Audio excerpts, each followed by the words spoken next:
entre voces reales, aquí quiero estar.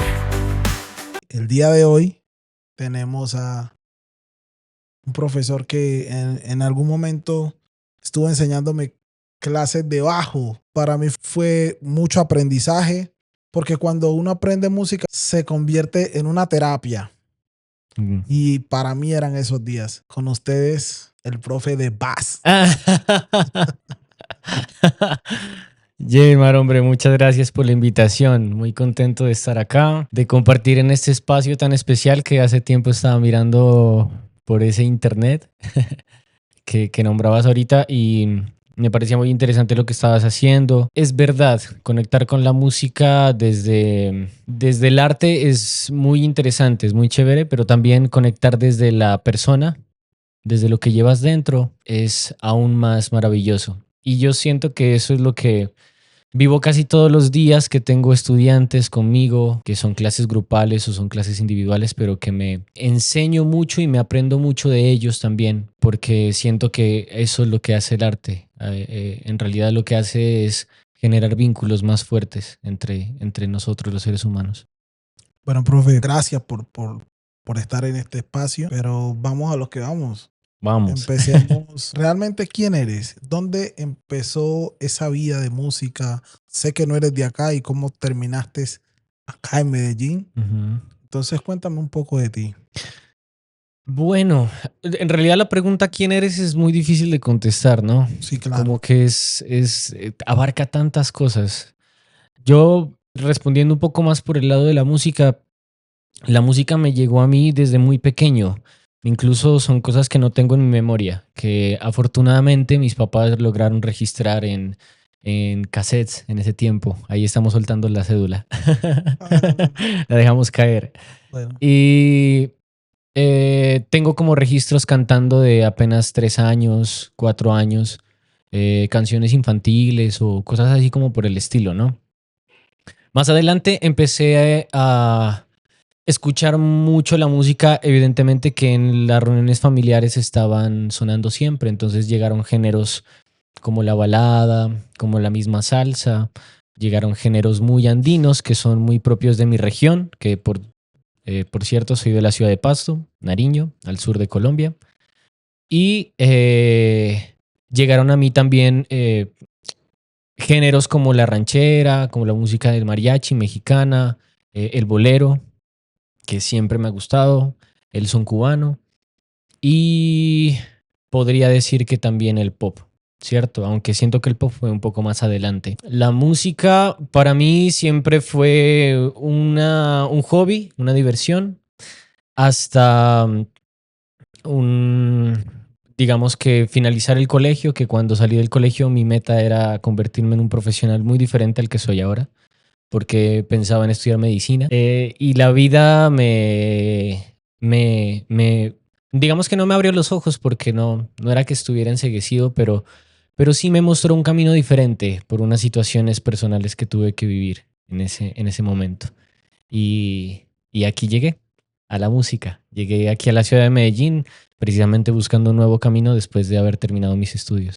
¿Cómo fue ese primer momento en el que tú te encontraste con la música? Porque decías que antes lo tenías como un hobby. Entonces, ese primer momento en que te encontraste con la música y dijiste, por aquí es. Eso es lo que quiero para mi vida. Bueno, a ver, te voy a hablar de 2 momentos que me parecen muy significativos. El primero es que mi hermano, que es un músico empírico, él se dedica a otra cosa, es mi hermano mayor, siempre se interesó mucho por la música y él tiene una diferencia de 9 años conmigo. Entonces, claro, yo de muy pequeño lo empecé a mirar. Él ya pasado los 15 años, quizás un poco antes, quizás tomar una guitarra o tratar de hacer música solamente mirando videos o aprendiendo de otras personas, pero nunca como tomando clases como tal, ¿no? De pronto en el colegio él tomaba clases de música. Eso me acercó mucho porque incluso yo el día de hoy toco guitarra y han sido muy pocas las clases de guitarra que yo he recibido en mi vida, porque en realidad casi la mayoría de las cosas de guitarra yo las aprendí gracias a mi hermano, y después de que se prendió esa llama, pues yo mismo empecé como a tratar de buscar y aprender más cosas. El camino ya, digamos que a nivel profesional, es precisamente lo que te nombraba. Yo cuando estaba en el grado 11, en el 2012, en mi familia pasó una situación personal que me marcó mucho, que fue una enfermedad de mi padre, Sí. que le inhabilitó poder mover la pierna izquierda, recuerdo en ese momento. Después, afortunadamente, después de 3 meses se recuperó, pudo volver con terapias a caminar y a mejorar su marcha. Y digamos que el diagnóstico que le habían dado no fue el correcto. Le habían dado un diagnóstico diferente que se asemejaba como una enfermedad que solamente daba como una vez en la vida, era lo que nos decía el neurólogo. Y al año siguiente, yo cuando ya salí del colegio, mi padre quedó en silla de ruedas hasta el sol de hoy. En ese momento, te contextualizo, yo estaba estudiando un premédico para poder entrar a una universidad en la ciudad de Pasto, para poder entrar a la carrera de medicina, y me hizo vivir muchas cosas del sistema de salud de Colombia. El hecho de estar con mi papá en urgencias, estar como en citas, estar buscando medicamentos, estar como que rodearme de eso que en mi mente para mí con mis escasos 16 años era en lo que yo me iba a convertir, ¿no? Porque mi deseo era estudiar medicina. Entonces yo quería volverme médico y iba a ser una de esas personas que estaban atendiendo a mi papá. Y bueno, desafortunadamente conocí personas que no recomiendo. O sea que esa situación que te tocó vivir, perdón, con tu papá, te hizo desilusionarte de la carrera que Sí, de alguna sabes manera. estudiar. Y no solamente como esas personas o esos médicos que conocí, ¿sabes? Sino también hubo algo bien importante. En mi casa se empezó a vivir un ambiente bastante difícil, ¿no? De mucha neblina, digámoslo así, de mucha oscuridad. Obviamente, pues mi madre triste, mis hermanos preocupados, toda la familia tratando como de apoyar, porque era una situación que te digo, mi padre entró caminando al hospital y salió en silla de ruedas. Entonces fue algo que en escasos 7, 8 días mi papá perdió la movilidad por completo de sus piernas. Entonces fue como algo muy inmediato, ¿cierto? Y sin saber qué era, sin saber el diagnóstico, sin saber nada qué era. Entonces la música fue eso que me sacó de ahí. Porque yo, por ejemplo, habían momentos en donde yo ya no quería estar en mi casa y tenía una presentación, tenía un ensayo, tenía una grabación. Se convirtió en tu lugar seguro. Sí, eh, habían momentos también en donde quizás un aporte económico era importante y tenía esos eventos que me dejaban a mí un dinero. Entonces, como que eso me empezó a mostrar otro camino de lo que podía hacer y que al fin y al cabo siempre se me dio, digamos, de una manera más fácil, ¿no? Porque la misma vida, yo traté de entrar a la universidad pública para estudiar medicina 2 veces y las 2 veces no entré. Y la primera vez que me presenté a música pasé directamente. De una. Entonces, como que todo ese tipo de cosas yo empecé a tomarlas como una señal para, para convertirme en un profesional de la música. ¿Cómo Juan David termina acá en Medellín? Yo empecé con muchos proyectos cuando estaba muy joven, cuando era niño, cuando aún estaba en el colegio. Gracias a uno de esos proyectos conocí a dos amigos eh, con los que vivimos muchas experiencias personales. Yo estando ya en la universidad y buscando como un proyecto lleno en el que pudiéramos trabajar fuertemente, decidimos hacer una agrupación que en su momento eran de 5 personas. Entonces éramos nosotros como los tres, mis dos amigos y mi persona, éramos como los tres principales. Y añadimos a otros dos amigos que es un guitarrista, un saludo para Jaiber, y a un percusionista que en este momento creo que se encuentra creo que está en Japón, no estoy seguro. Está Farid, un percusionista increíble, muy bueno. Le salió una oportunidad para irse a trabajar a Japón y él está trabajando ya como músico, como baterista. Entonces mis dos compañeros, que es Manuel y Kevin, con ellos empezamos a hacer esta agrupación y empezamos a crearlo desde la idea de hacer música muy conectada con lo que nosotros éramos en esencia, que nuestra esencia siempre fue como la música vieja, la balada, porque era lo que nosotros con lo que crecimos, ¿cierto? Y teníamos como eso en común. Entonces hablábamos como del sonido acústico, del sonido orgánico del vinilo, pero estábamos tratando de mezclarlo con la actualidad. Entonces empezamos a hacer ritmos un poco más urbanos, un poco más actuales.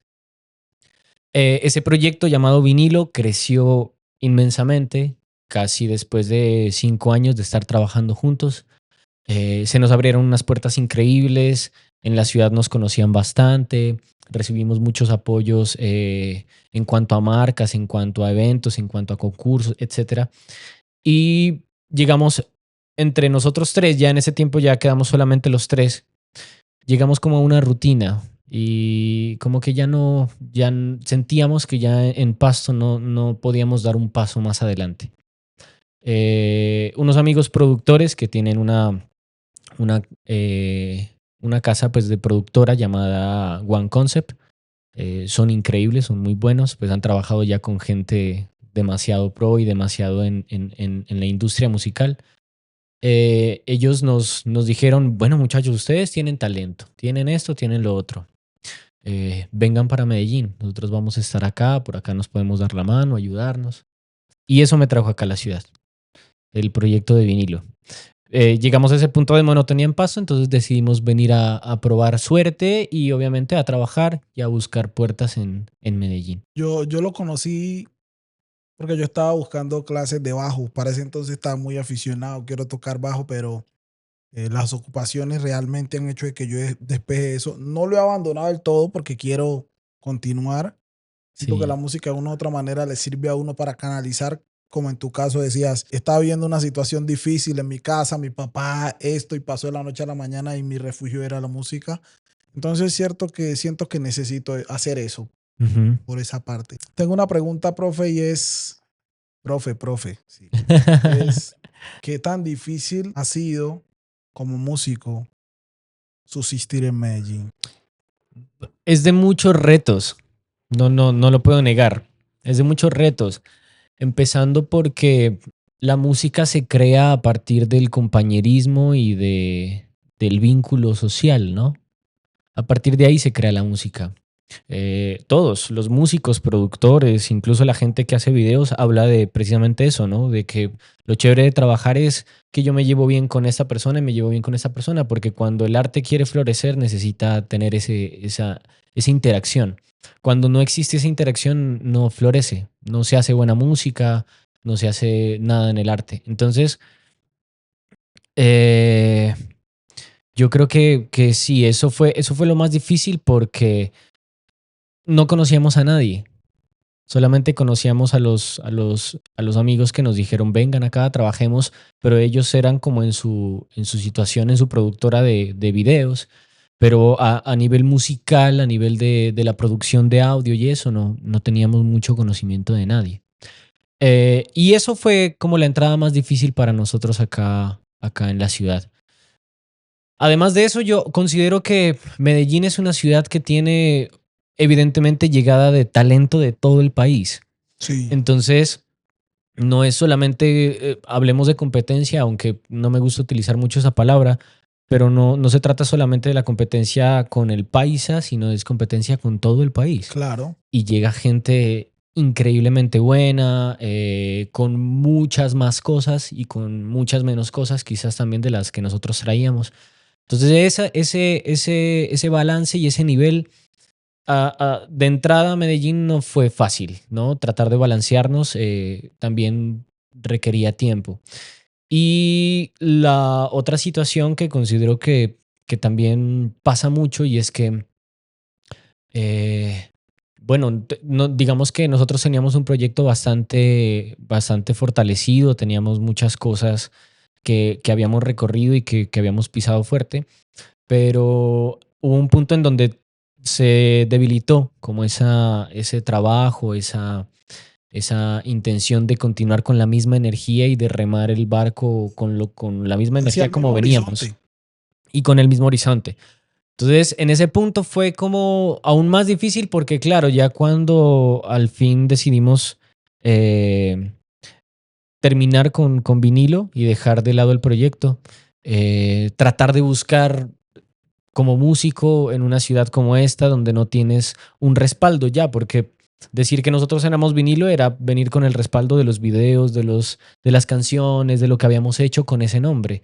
Pero ya cuando salgo y voy individualmente ya no tienes ese respaldo Claro. porque la gente quisiera ver ese vinilo que le estás mostrando, más no un proyecto nuevo, ¿cierto? Entonces ese pasado también fue un poco difícil tratar de asociarlo con lo que estoy haciendo ahora y lo que estoy buscando ahora. Ujú. Bueno, yo quiero en este espacio abrir algo y es, porque tengo un interrogante en cuanto a la música en general. Esta época, estos tiempos han hecho de que la música sea muy infravalorada. Ya sabes que me parece bien interesante y no lo digo por alardear o nada, pero yo el día de hoy me levanté pensando en eso precisamente, ¿sabes? Y me parece muy interesante que me hagas la pregunta porque tengo la respuesta, no la respuesta, tengo el pensamiento que tuve el día de hoy. Y, y, y es verdad, yo me pongo a ver, bueno, te contextualizo. El día sábado yo estuve en un concierto de un bajista increíble que se llama Richard Bona. Me pareció súper interesante lo que él está haciendo y me ponía a pensar precisamente desde ese día que por qué él quizás no está tan sonado, tan rankeado, digámoslo así, en la industria musical, ¿no? No como músico, porque Richard Bona pues, está muy rankeado, ha trabajado con los mejores, ha sido ganador de Grammy, etcétera, etcétera. Pero me pongo a pensar por qué la gente no lo conoce, por qué no se escucha tanto. Y me parecía interesante este hecho de que hay muchos cantantes o proyectos, digámoslo así, que están en la industria musical sonando demasiado y que no son músicos profesionales. Y que no son muy buenos. Y que no son músicos, digamos, ¿cierto? O sea, digamos que pueden cantar bien o pueden afinar bien, quizás algunos tengan problemas técnicos vocales si nos ponemos más a lo específico, digámoslo así, pero que no han estudiado música, ¿cierto? Incluso escuché la entrevista de un compositor de género urbano que a mí me gusta mucho, me parece que este pelado es muy bueno, que se llama Katin, que es un pelado de Palmira. Eh, y él en una entrevista que le hicieron decía, yo le recomiendo al músico que no estudie música y que no entre a trabajar en algo de música. Búscate otro trabajo, un trabajo que te dé la estabilidad económica para que cuando termines de trabajar en tus horarios de oficina, ejemplo, te vas a vivir el hobby de hacer música. Y te apuesto que no vas a sentir estrés, no vas a sentir cansancio, sino porque estabas esperando todo el día a que llegue ese momento de conectarte con la música. Mientras que si trabajas en la música te vas a estar cansando, decía él mentalmente, ¿no? Porque siempre vas a estar en contacto con la música porque, no sé, estás dando clases o estás haciendo esto, lo otro, y luego cuando quieras hacer tu propia música vas a estar muy saturado. Entonces me parecía muy interesante pensar en eso, ¿no? Como siento que sí, que quizás hay muchas personas que están arriba, que con muy poco en el camino del aprendizaje de la música han logrado muchas cosas y otros que tienen infinidad de conocimiento y que dominan la música al derecho y al revés, quizás no están en esa misma posición, ¿no? Y hay que ser claros, profe, es que para nadie es un secreto de que las personas que están súper en lo más top, que son los que la gente mira, que son los que hacen los super videos, realmente detrás de ellos puede que hayan unos buenos músicos. O sea, Sí, ¿por qué realmente los que son buenos no son conocidos y son conocidos estas personas que son como figuras públicas? A eso voy yo, porque siento que de una u otra manera se ha menospreciado todo lo que se hace y lo que hay detrás de una canción. Eh, mi hermano es productor y en algún momento tuve la oportunidad de sentarme con él y ver cómo era la elaboración de una canción desde cero. Y ujú. hay un montón de cosas detrás. Sí, Pero total. quien realmente se lleva los créditos ante la gente, porque lo legal es otra cosa, Ujú, ujú. pero ante la gente y se lleva el reconocimiento es el intérprete de esa canción, que muchas veces ni es el compositor. Exactamente, sí, por ahí, en eso mismo estaba pensando. Si uno, por ejemplo, revisara muchas de las canciones que están más sonadas, la mayoría, por no decir todas, son composiciones de otras personas que no sabemos, ¿no? Uno de los compositores que te decía, ya viéndonos un poco más como en el género urbano, que es de lo más sonado en el mundo, Sí, Katin es una de las personas que ha compuesto muchísimas canciones que la gente baila de X o Y artista, ¿no? y que todo el mundo pensaría que es de esa persona que canta, pero no es de este pelado. Y digo pelado porque tiene 27 años, creo. Y es un chico, o sea, muy trabajador, eso sí, muy talentoso, porque es capaz de crear muchas canciones. Le ha escrito a muchas personas, Karol G, el mismo Bless, Shakira, incluso, ¿cierto? Entonces ha trabajado con muchas personas increíbles. Entonces, sí, o sea, como que siento que precisamente el mayor problema es que la gente no se está fijando en el músico, sino en la figura pública, en la imagen. Porque ahorita que hablas de tu hermano, yo siento que los productores que están detrás de estos artistas son increíbles, son muy buenos. Son muy buenos porque logran cosas maravillosas, pero quizás hay muchos artistas que no se han preocupado a una hora que ya no tienen como esta necesidad de buscar trabajo, ya no tienen como problemas económicos, como que ya su vida es eso, ni siquiera se han preocupado como de pronto por mejorar, por estudiar, sino que siguen haciéndolo de la misma manera, que puede ser muy a medias, ¿no? Que sería bueno que mejoren en ese punto. Y es claro pensar que todos en la vida necesitamos ese algo como la música que nos haga salir de la rutina. Totalmente de acuerdo. Totalmente de acuerdo. La música tiene esa energía, precisamente, e incluso yo que la vivo tan de lleno y tan desde adentro, ha sido mi rescate, ha sido mi punto de descanso. Y obviamente como músico he tenido esa discusión, ¿no? El amor y el odio, porque también el hecho de ser músico y de tener tantas cosas como hay pendientes y muchos problemas, digámoslo así, entre la música, el hecho de autoexigirse también, a uno como que lo detiene un poco y lo empieza a odiar en cierto punto, pero siempre está el amor por seguir, por intentar, porque estar haciendo música siempre va a ser maravilloso. Profe, ¿en algún momento te han hecho sentir o te has sentido que lo que haces no es nada serio y que valga la pena? Todo el tiempo. Todo el tiempo porque en algún punto siento que al músico le sigue pasando lo que le pasaba a los actores, por ejemplo, en su momento, ¿no? Que el actor, actuar no era una profesión y por eso se luchó mucho tiempo aquí en Colombia. Yo siento que a pesar de que el músico sí se lo mira como una profesión, no se lo mira todavía con ese mismo respeto que debería tener, ¿no? Incluso se le tiene más respeto al licenciado en música, que es el que termina educando, ¿verdad? En la Sí. música.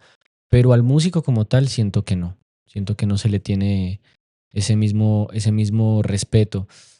Ha habido muchas oportunidades en donde me he sentido un poco, digamos que, visto de manera diferente, quizás por debajeado, pero yo creo que está en la fortaleza de uno mismo de saber entender también que quizás hay personas que no tienen la misma, digamos que el mismo conocimiento, ¿no? De poder admirar este tipo de cosas, como el arte.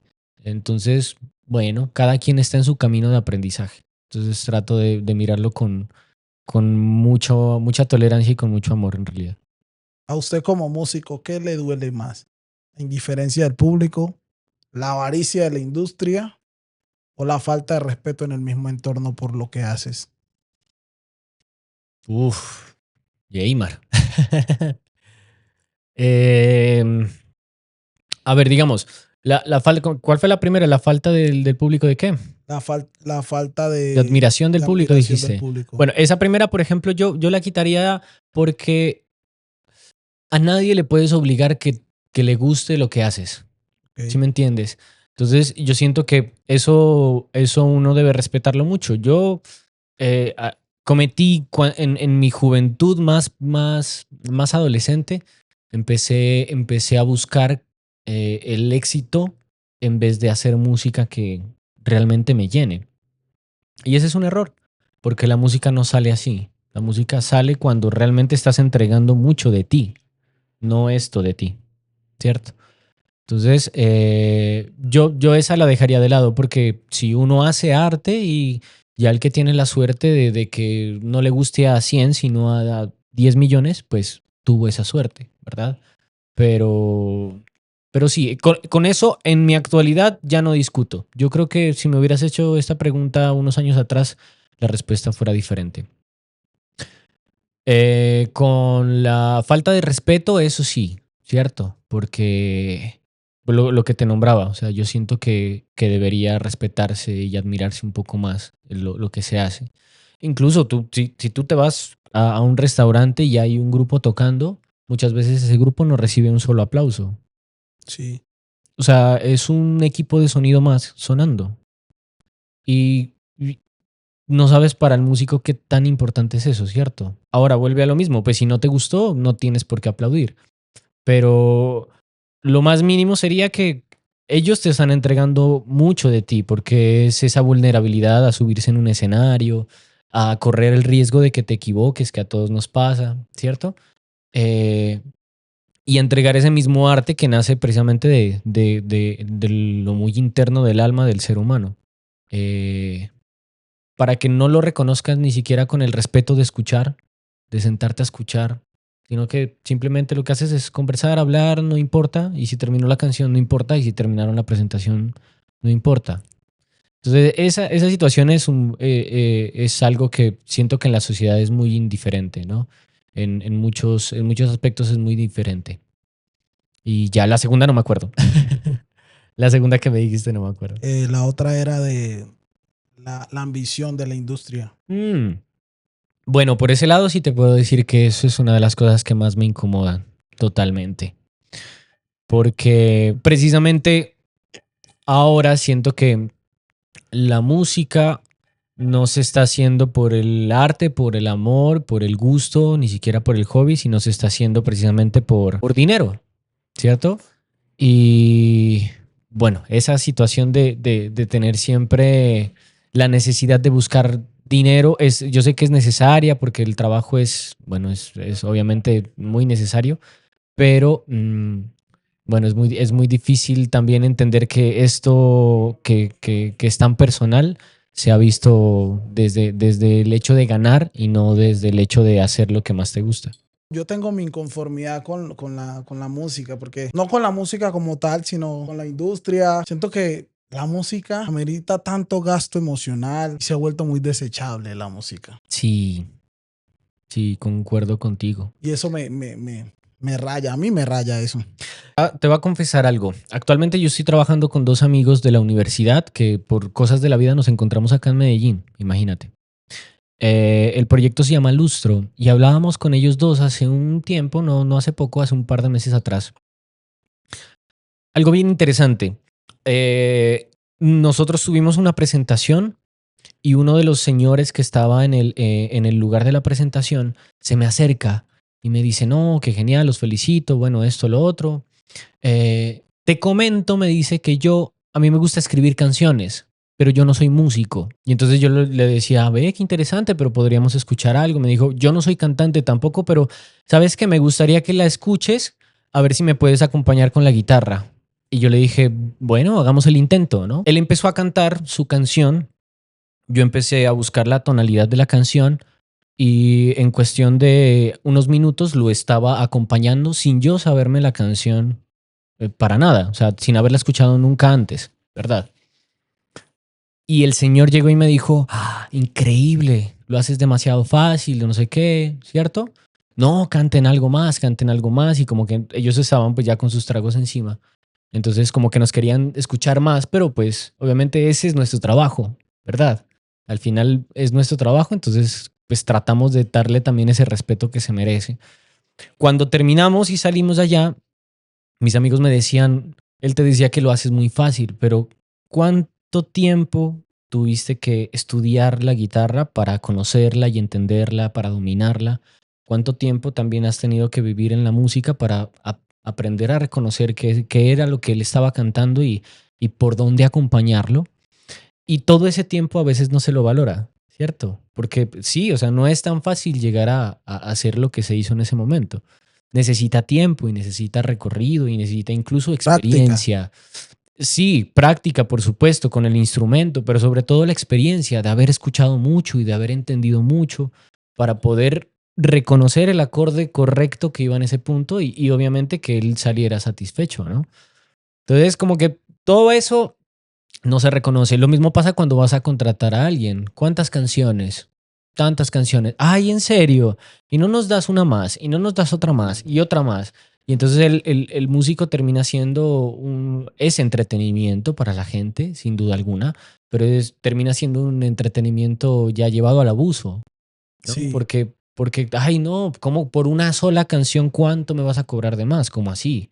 Sí, pero para que yo pueda cantar esa canción o tocarla, he tenido que hacer muchas cosas en mi vida para lograrlo, ¿no? Y para que le guste a la gente, porque la gente también tiene gusto musical. ¿Sientes que el streaming y la forma de escuchar y que se tiene acceso a la música actualmente ha hecho de que la música sea más desechable? Sí, sí, y voy a dar mis razones. La primera es porque permite que muchos puedan hacer música en poco tiempo y con menos esfuerzo. Eso ha hecho incluso que, bueno, voy a direccionarlo a este punto. Antes era necesario sacar un CD, por ejemplo, ¿cierto? Entonces ya ahora ya no necesitas sacar un CD. Ahora solamente lo subes a Sale. plataformas de audio y sale, ¿verdad? Eso mismo afectó a las personas que ya estaban dentro de la industria, ¿no? He escuchado, por ejemplo, cantantes colombianos como Andrés Cepeda, por ejemplo, que dice, yo viví esa transformación, ¿no? Bueno, recuerdo un poco más entrevistas que le han hecho a Noel Chagris, que es uno de los cantantes de Sin Bandera, argentino, y él decía, yo viví esa transformación, yo vendí no sé cuántos millones de discos, pero cuando llegaron las plataformas digitales tuve que hacer ese cambio a la música. Y el hecho de que la gente pueda lanzar música con tanta facilidad hace que salgan 1000 canciones en un día. Entonces la gente no alcanza a escuchar todo eso. Claro. O van a escuchar 2 días esa canción, pero como ya salieron otras 2000 en esos 2 días, pues vas a tener que cambiar de canción. Entonces ya no es tan importante una de buena calidad, sino es importante sacar 10 con menos calidad quizás, o como te Claro. digo, más rápidas, más instantáneas. Claro, y tanta música ha hecho de que la gente le pierda el valor por la cantidad de música que es. Yo siento que anteriormente a un CD, un CD hay que buscarlo, hay que quemarlo. Claro. O sea, ese proceso y tener que escuchar la canción, no puedo, con los cassettes, no puedo adelantar Sí, del sí, todo la canción, tengo que escuchar ahí un poquito. claro. Entonces, ese proceso era como un encuentro mucho más cercano con la música, hacía que hubiera más valor, ¿cierto? Te voy a poner otro ejemplo. Estuve mirando hace un tiempo también una entrevista que le hacían al Joe Arroyo, ¿no? Y él, por ejemplo, se preocupaba porque cada nota del instrumento que grababa esté como a él le gustaba. Esos son horas y horas y horas de grabación y horas de preproducción, ¿cierto? De ensayos, de práctica, para que suene donde tiene que sonar. Ahora ya no lo haces, porque ahora ya el programa te permite correr esa nota y se te corre. Si la tocaste aquí, tú puedes correrla después y que suene en otro lado. O incluso la puedes copiar y que suene varias veces, ¿cierto? O ya no hay música tan orgánica, entonces ya no utilizas tantos instrumentos acústicos. Ahora tocas el bajo en el piano o en el controlador MIDI, tocas el piano en ese controlador MIDI, tocas la trompeta en ese controlador MIDI, todo tienes allí con sonidos pregrabados. Entonces ya no te preocupas por la calidad de ese sonido porque ya lo que está grabado ya está. Tú le das a las teclas y te va a sonar bien siempre. Lo que tú necesitas es que suene pegajoso Sí, o que tenga detrás de la canción una buena estrategia de marketing. también. Eso, por ejemplo, siento que los artistas actuales han mejorado mucho. El manejo del mercado como tal, el concepto como tal. Sí hay una preocupación de mostrar una imagen, sí hay una preocupación de darle una historia, ¿no? Ahora, bueno, que las historias han vuelto también de polémica de influencers, ¿no? Claro. De que la infidelidad, entonces que la pareja famosa fue infiel y yo no sé qué, y luego que no, que es una Que canción. factura que yo. Exacto. Entonces eso sí siento que está ya más alejado de mi pensamiento de lo que es un concepto para generar esa atracción al público de la música, ¿no? Un consejo para las personas que están soñando con vivir de la música o que aman la música. Bueno, esta parte siempre es difícil. Primero que todo, gracias. Gracias a ti por el espacio. Gracias porque, bueno, la música fue la que nos trajo acá. Sí. ¿Cierto? El hecho de que busques dónde aprender a estudiar bajo y que yo haya tenido la suerte de ser ese profesor en las primeras clases me trajo hasta acá. Entonces, muchas gracias y gracias a la música también. Podría decir dos cosas que más que como un consejo quiero que sea como compartir mi experiencia, ¿no? La primera voy a redundar en el hecho de que hagan música por amor, ¿cierto? O sea, jamás busques que como esta canción tuvo 100 millones de reproducciones, quiero hacer así la canción, porque esa no es la respuesta, ese no es el camino, o será la respuesta para un camino muy corto, ¿cierto? Porque en realidad lo que lo hace único es eso, que muestres tu autenticidad, y eso es lo que hace que la música aflore. Entonces, si tu autenticidad es hacer este tipo de género, hazlo, pero hazlo desde que te guste a ti, que te llene a ti completamente, no porque otra canción sonaba así. Y la segunda experiencia que puedo decir es, como te nombraba, yo siento que como músico hay muchos momentos en donde uno puede sentir esta relación de amor y odio, porque yo miro otro bajista que lo hace muchísimo mejor que yo y yo digo, Dios, o sea, estoy muy atrás, ¿cuánto me falta para estar allá? También está esta situación de uno autoexigirse ser mejor, ser mejor, ser mejor, y cuando yo voy a escuchar lo que grabé, no estoy satisfecho nunca, no. Y eso no me pasa a mí, eso le pasa a todos los músicos. Yo he tenido la oportunidad de hablar con músicos de mi región y con músicos de otras partes del mundo incluso, y a todos les pasa, a todos les pasa. Entonces, como que tener mucha paciencia de tu proceso, mucho amor de tu camino, disfrutar el paso a paso. Yo sé que esto es muy frase de cajón, pero funciona, realmente funciona. Disfruta el camino, disfruta el paso a paso, que en realidad ahí está el goce. En esa primera nota que logras, en ese primer acorde que logras, en esa primera canción que compones, ahí está el goce. No tratemos de llegar más allá antes, porque nos vamos a cansar, nos vamos a cansar. Yo creo que esos podrían ser como mis consejos más grandes. Y obviamente nunca abandonar, no abandones por más que la sociedad te diga otra cosa.